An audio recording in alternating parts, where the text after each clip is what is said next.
Karena sudah langsung kita rasakan ada 300 guru, tapi tetap kita masih berjuang untuk hal-hal lainnya. Karena Pansus Guru bukan hanya guru jadi PNS, tetapi dia ngomong pendengar kita. Baik. Jadi tadi mungkin untuk men-summarize beberapa poin-poin yang penting untuk diingat. Nomor 1, posisi Kemendikbud sangat jelas. PTM harus secepat mungkin dilaksanakan balik untuk menghindari learning loss. Ya. Kedua adalah mengenai RUU pendidikan kedokteran. Itu sudah jelas strategi kita harus menyelaraskan dengan strategi dari Kemenkes dan akan menjadi satuan daripada transformasi dan terus menyempurnakan program yang sudah ada. Dan ketiga, fokus ke tahun ini banyak sekali program-program yang akan diluncurkan tahun ini dan diskalakan besar, program guru penggerak, program sekolah penggerak, kurikulum pemulihan ya selama ini untuk memberikan lebih banyak fleksibilitas kepada murid-murid kita yang selalu terbeban dengan jumlah materi. Digitalisasi sekolah menjadi program sangat besar di seluruh daerah kita, dan tentunya rekrutmen P3K yang sekarang sudah Bapak Ibu mungkin belum mendengar angka sebegitu besar, tapi 300.000 guru honorer telah diangkat menjadi P3K. Itu pencapaian yang luar biasa dan akan terus kita lanjutkan untuk mencapai seleksi guru yang jauh lebih besar, tapi bagi yang layak menerimanya. Jadi itu terus kita sempurnakan prosesnya. Jadi komitmen kita untuk tahun ini sangat besar transformasi yang dilakukan. Tahun ini juga tahun pertama asesmen nasional dilakukan, di mana kita akan mendapatkan big data pertama seluruh sekolah kita dari SD sampai SMA. Dan ini walaupun dengan betapa kesulitan situasi pandemi ini, kami di Kemendikbud melaksanakan program-program ini untuk kelanjutan dan pencapaian Merdeka Belajar yang harus menjadi visi 20 tahun ke depan kita. Yang pertama Pak, to the point, saya dari Riau. Kemarin beberapa hari yang lalu kami juga melaksanakan pertemuan dengan beberapa tenaga pendidikan ya, khusus untuk sekolah-sekolah dan guru-guru kepala sekolah, guru-guru swasta Pak, dengan gabungan MKKS namanya. Jadi yang pertama Pak, usulan mereka terkait dengan sertifikasi guru yang wajib melaksanakan pengajarannya 24 jam. Jadi terkait dengan 24 jam ini menjadi kesulitan Pak bagi guru-guru swasta. Karena kita mengetahui rombelnya guru-guru swasta tidak sebanyak rombelnya guru-guru negeri. Oleh sebab itu, mohon kiranya ditinjau ulang untuk sertifikasi guru yang mewajibkan pengajuannya 24 jam. Persyaratan PPG. PPG juga menyarankan bahwa sudah harus mengajar 5 tahun. Jadi ternyata banyak juga dari teman-teman yang kewalahan gitu ya, karena memang mereka ya kalau 5 tahun mengajar baru boleh untuk mengajukan PPG gitu. Jadi ini juga mohon menjadi pertimbangan dari Pak Menteri. Terus yang kedua, terkait dengan impasing bagi guru swasta, untuk sekarang kan tidak terbuka Pak Menteri. Jadi kita berharap bagaimana guru-guru ini serius untuk mengajar dan memberikan pembelajaran kepada anak-anak kita, kalau dia juga fokus Pak. Dalam artian dia tidak mempunyai cabang lagi bekerja di mana-mana. Oleh sebab itu, inilah intervensi pemerintah yang kami harapkan. Jadi dibuka kembali impasing untuk guru-guru swasta, sehingga guru-guru swasta kita juga berarti mendapatkan hak-haknya. Dan terkait dengan impasing ini, saya meminta penjelasan lebih khusus terkait dengan ini. Apakah kalau guru itu sudah mendapatkan sudah impasing, dia pindah Pak, dia mutasi, atau dia pindah ke jenjang yang tidak sama, apakah impasingnya itu tidak didapatkan, ataukah hak-haknya itu tidak dikeluarkan Pak? Jadi itu pertanyaan saya yang selanjutnya. Terima kasih Pak Nizam. Status dan evaluasi mengenai P3K sekarang, saya ingin mengundang Pak Iwan untuk sedikit memberikan penjelasan mengenai bagaimana posisi kita. Baik, terima kasih Mas Menteri. Dapat kami laporkan terkait dengan... Maaf Bu Ketua. Ya, termasuk masalah PPG itu yang ditanyakan juga. Jangan lupa. Siap. Ya. Dapat kami laporkan Bu Ketua dan anggota Komite 3 DPD RI yang terhormat bahwa seleksi ASN P3K, hasil sementara pada saat ini telah lulus 293.860 guru atau sekitar 58% dari formasi guru ASN P3K yang diajukan oleh Pemda pada tahun 2021 ini. Sebenarnya formasi yang diajukan Pemda ini masih sedikit daripada formasi yang tersedia oleh pemerintah pusat yang diajukan hanya 506.000, sementara formasi yang disediakan ada 1 juta lebih. Dari hasil yang setelah ada pada saat ini juga terdapat 193.954 guru yang lulus passing grade yang belum mendapat formasi. Ada sekitar 38%. Dan di sini tentunya kita sedang memperjuangkan posisi kami memperjuangkan bagaimana guru-guru honor. Suaranya hilang Pak Iwan. Oke, jadi saya mengulangi kembali, posisi Kemendikbudristek adalah jelas kita memperjuangkan bagaimana guru-guru yang telah lulus passing grade ini akan mendapat formasi tanpa harus ikut tes lagi. Tentunya ini mensyaratkan dan kami memohon bantuan kepada Komite 3 DPD RI yang terhormat supaya kepada konstituennya dan Pemda yang terkait untuk mengadvokasikan untuk mengajukan formasi sebesar mungkin, semaksimal mungkin sesuai dengan kebutuhan. Karena tanpa ada pengajuan formasi oleh daerah, tentunya hal ini tidak bisa terselesaikan. Mohon diingat bahwa jumlah formasi yang tersedia itu 1 juta lebih. Sementara jumlah guru honorer sekolah negeri yang tercatat itu 742.000.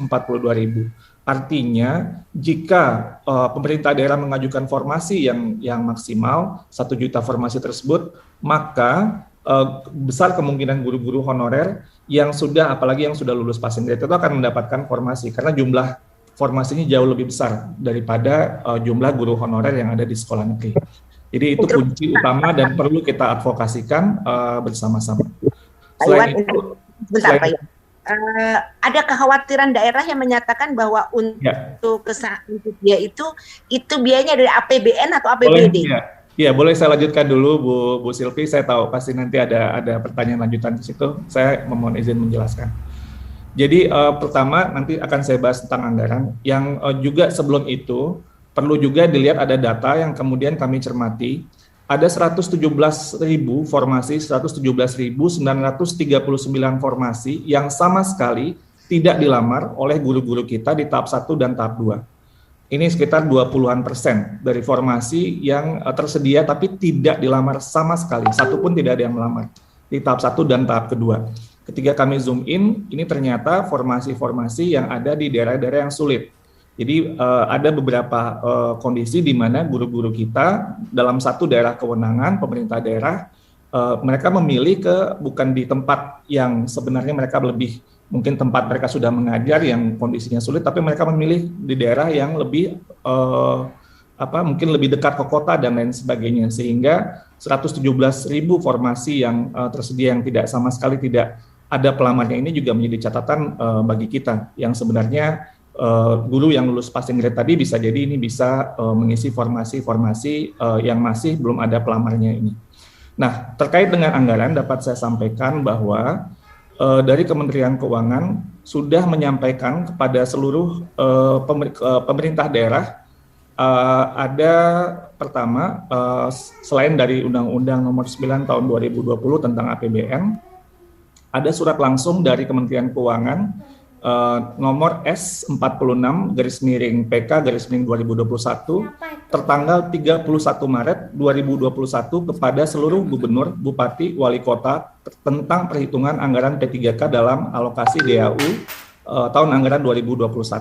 Lalu kemudian dikuatkan juga dengan surat dari Kementerian Dalam Negeri dari Dirjen Bina Keuangan Daerah nomor 910/2506/KUDA tertanggal 7 April 2021 kepada seluruh gubernur, bupati, wali kota tentang penyediaan anggaran belanja gaji dan tunjangan P3K dalam APBD tahun anggaran 2021. Bahkan secara spesifik dari Dirjen Perimbangan Keuangan, Kementerian Keuangan juga menyurati kepada seluruh gubernur, bupati, dan wali kota nomor S98/PK/2021 tentang perhitungan secara rinci berapa formasi yang ada dialokasikan dalam perhitungan gaji guru P3K di masing-masing Pemdanya dan berapa anggaran yang dialokasikan, dan anggaran ini bersifat earmark atau dikunci, artinya penggunaannya harus spesifik untuk kebutuhan gaji guru P3K yang tidak bisa digunakan untuk belanja yang lain. Ini dijelaskan oleh Kementerian Keuangan pada suratnya tertanggal 25 Juni tahun 2021.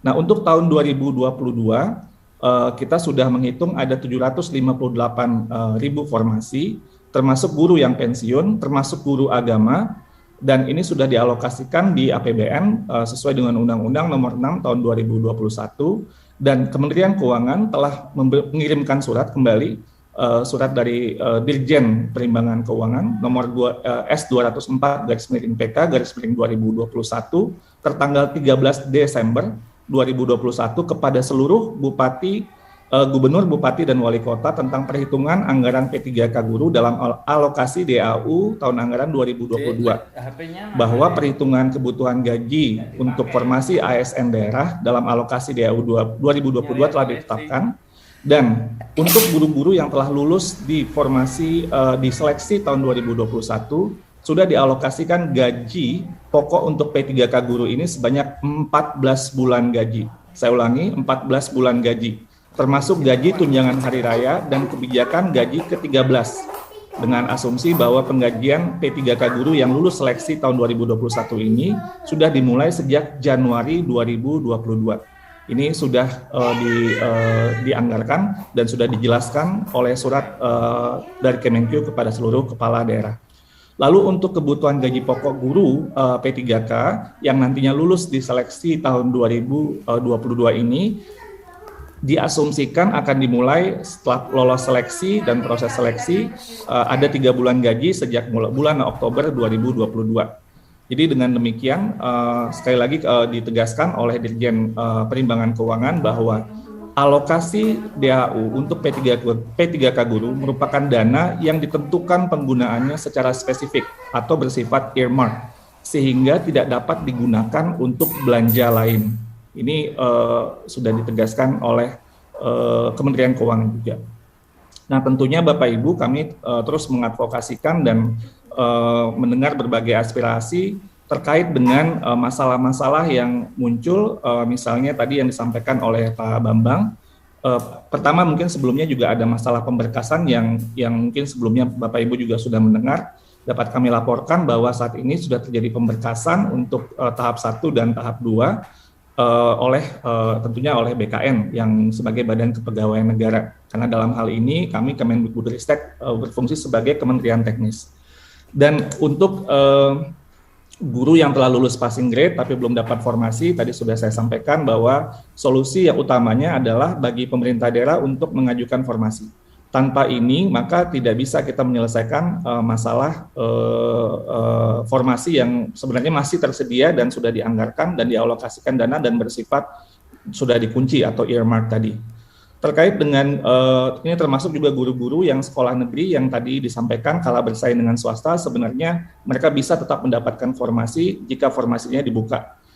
Lalu untuk sekolah swasta kami telah mendengar berbagai aspirasi dan sejak akhir tahun lalu sudah berdiskusi dengan sekolah-sekolah swasta. Juga di awal tahun kami juga sudah mendiskusi mendengar berbagai aspirasi dari berbagai sekolah swasta, termasuk dengan pertemuan dengan Badan Musyawarah Perguruan Swasta tanggal 6 Januari untuk mendengarkan apa yang menjadi masalah dan apa usulan solusi. Dan ternyata memang salah satu yang terkunci adalah dari Undang-Undang ASN yang sebenarnya pertama memberi hak kepada semua warga negara yang memenuhi syarat untuk mengikuti seleksi ASN, dan dalam hal ini kita melihat bahwa semua warga negara tidak bisa dikecualikan. Yang kedua, bahwa yang lulus dari seleksi aparatur sipil negara ya harus ditugaskan di instansi atau lembaga pemerintah. Jadi ini adalah ketentuan dari undang-undang yang tentunya kami harus tunduk dengan kondisi ini. Namun demikian sekali lagi kami sampaikan bahwa kami terus memperjuangkan dan saat ini dalam Panselnas kita berdiskusi untuk mekanisme seleksi ASN P3K di tahun 2022 dengan mempertimbangkan semua aspirasi yang ada. Mohon doa dan dukungan juga dari Bapak Ibu sekalian supaya bisa lebih baik di tahun ini. Satu hal juga terkait untuk sekolah swasta yang kami juga mendengar Mungkin suara yang tidak jarang terdengar suaranya tapi sangat penting adalah bukan dari sekolah dan yayasan saja, tapi dari guru-guru swastanya sendiri, yang mereka merasa mereka memiliki hak untuk memperjuangkan kondisi kerja yang lebih baik. Tentunya kita tidak ingin guru-guru kita mendapatkan pembayaran atau gaji di bawah upah minimum regional atau UMR sesuai dengan Undang-Undang Ketenagakerjaan. Kondisi ini yang mungkin menyebabkan guru-guru swasta yang ingin untuk mencoba kesempatan dalam seleksi ASN P3K. Jadi ini juga mungkin suara yang tidak terdengar secara lantang mungkin dalam berbagai liputan, tapi sebenarnya mereka juga memiliki semacam hak untuk juga mendapat kesempatan kondisi kerja yang lebih baik, apalagi itu jika di bawah kondisi UMR. Terkait dengan passing dan P3K sedang dalam kajian kami juga, jadi terima kasih atas masukannya.